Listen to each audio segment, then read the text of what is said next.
eating disorders are not taken seriously always in our culture. And how deadly they are is not understood by most people. It's important to realize that like eating disorder is a serious situation.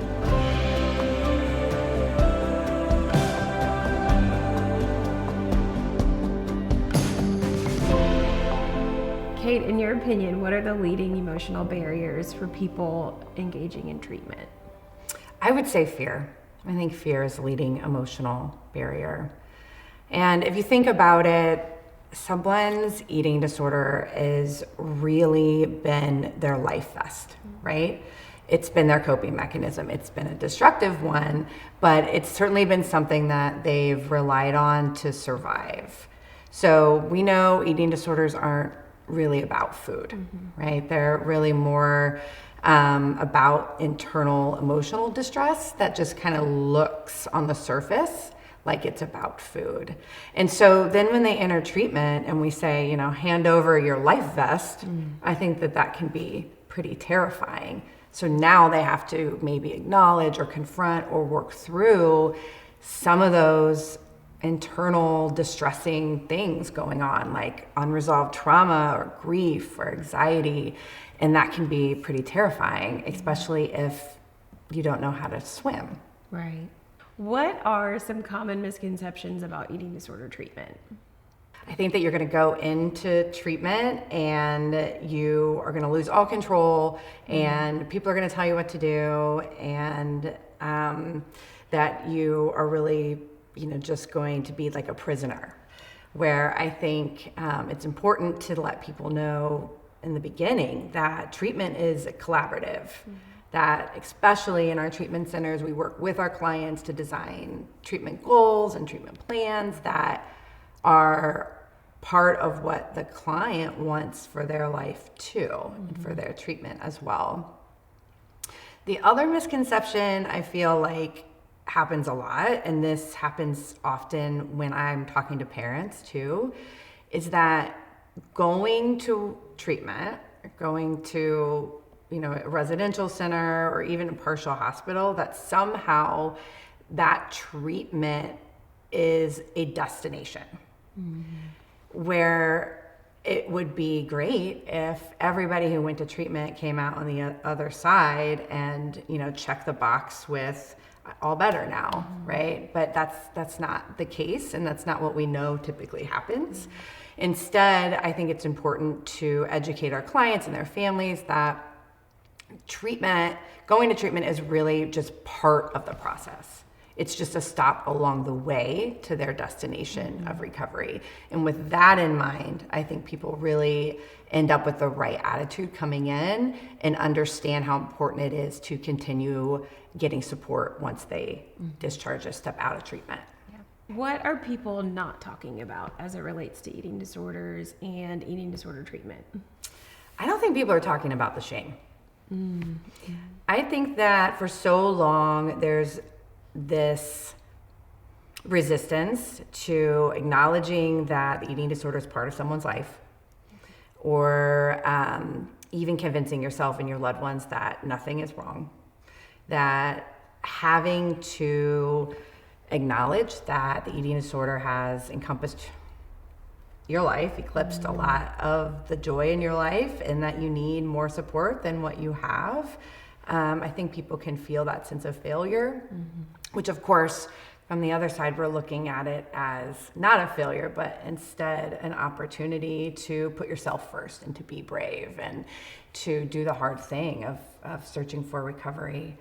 But I think that initial piece of shame of somehow you failed at your eating disorder is something that we need to talk about from the outset, and might be able to help people feel better about taking that step towards treatment. So what are some things that someone may say that could trigger us to think like, maybe I need some help? I advise loved ones to really focus on feelings and not food. Right? So I think that people's natural reaction would be to point out this relationship that's not really working out with food with the person, where instead the focus can be on, you know, hey, loved one, you really don't seem like yourself recently, or I've noticed that your anxiety seems to be higher than normal, or just I miss you and the time that we would spend together. And focusing on those areas and really highlighting some of the things that the eating disorder takes away from relationships might be better than, might get less of resistance from the client or from the individual who's struggling. What are maybe some examples of breaking points that you've seen in people who have finally decided it's time? And again, I think this goes back to the individual. I would say mostly, it's some sort of crisis that has happened. And often with eating disorders, it's a medical crisis. So maybe we've gotten to the point where there's some medical instability. Maybe there's some abnormal lab values. Maybe there's a standard or routine visit to a doctor who says, something's not quite right with what, you know, things look like last time you were here. And that often can be a breaking point. And then also, again, I think, you know, losing the things that you love, right? Like if you want to do something with your life and you're in school to do that and you can't function at school, that's often a breaking point for people. Is it's taken too much for me. It's time for a change. What is your why? What happens when the lights come back on for somebody? So often when the client comes to treatment, it's because they're in crisis, right? And it's because something has broken the dam or they've reached some sort of breaking point. And by the time they get, you know, into our care or they're sitting across from me telling me what's going on, the eating disorder has really taken over. And who they are, their value system, and the light that's in their eyes isn't always there. And as they go through treatment, as they participate maybe in one of our programs or really engage in their care, eventually, and this is hopefully they get more nourished, right? And eventually it's the lights come back on. And it's like they wake up. And sometimes it almost feels like overnight. Like I'll be talking to a client one day and then the next day there's something happening where they're alive again. And suddenly their personality is shining through. Maybe they have a wicked sense of humor that I had no idea was there. But there's life again.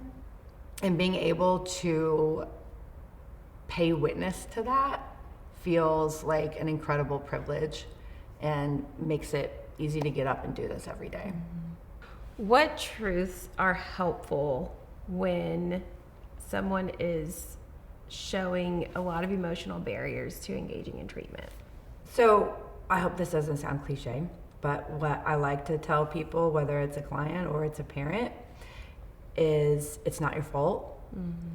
That as our understanding of eating disorders and the development of eating disorders continues to increase with more and more research and more understanding of our brain, it's clear that eating disorders are biologically based, that there's a genetic component, and that you can do the most bang up job as a parent, right? And you still might not be able to prevent your kid from having an eating disorder. And the truth is, if you walk around feeling like you're to blame, or you could have done something different, or if you're the individual and you think, well, I'm defective, there's just something wrong with me, that is time and energy that's getting taken away that could be focused on recovery. What about parents? You mentioned parents. So what are some other truths specific to parents that might help them say, yes, it's time to go ahead and take my kiddo? Yes.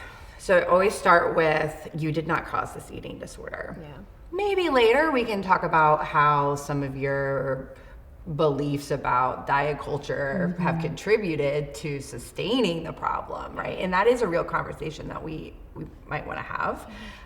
But it is not possible for you to have caused this eating disorder. So once we get through that truth, then we address, I think, this belief that parents have that they should be able to help their child, right? Your child gets sick, they have a cold, you put some Vicks rub under their nose, right? And feed them some soup and tuck them in, and their kid's all better. But this is more complicated than that.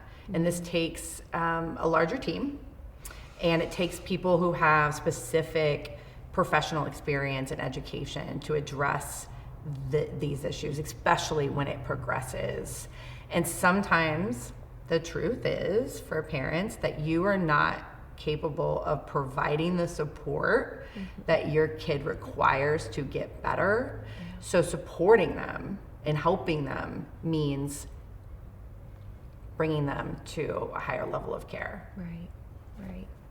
We do think of ourselves as experts in our children, and of course we are in many ways, yet when it comes to eating disorder care, there does seem to be a stronger barrier between seeking the professional help that is needed compared to, if we're looking to advance our child's sport, we look to the coach, or if there's a medical issue, we look to the doctor. But the eating disorder, because it is so pervasive, like you said, we do as parents oftentimes think that we can. And that's such a good point. That's such a good point, because eating disorders are not taken seriously always in our culture. Right. And how deadly they are is not understood by most people, right? We know that a person dies from an eating disorder every 52 minutes, right? We know that you're at a much higher risk for suicide if you have an eating disorder. We know these things, but often people out there don't know that. And so I think that this idea that someone needs a specialist to get better is unknown or falls through the cracks. And so, I tell parents, like, if your kid has appendicitis, right? Like, you're not going to take the appendix out. You're going to get a surgeon and probably an anesthesiologist and, probably follow-up care, right? That's not you, parent. Like, those are people who are highly trained. But you are going to recognize that there's a problem, take them to the emergency room, get them the best care that they can have, right? That's what you can do as a parent. And it's important to realize that, like, eating disorder is a serious situation, just like appendicitis. Kate, thank you so much for sharing your expertise and just real life experiences over the many, many years you've been working with people. If someone is out there listening and considering treatment, but might be feeling the fear and the shame and all of the reasons why not, or parent, what would you say to them? I would say don't wait. If you feel like something's wrong, do something about it. And if you don't know what to do, go get some more information. Right? Go get some data. Go understand what the options are, and then move forward with getting the care that your kid needs.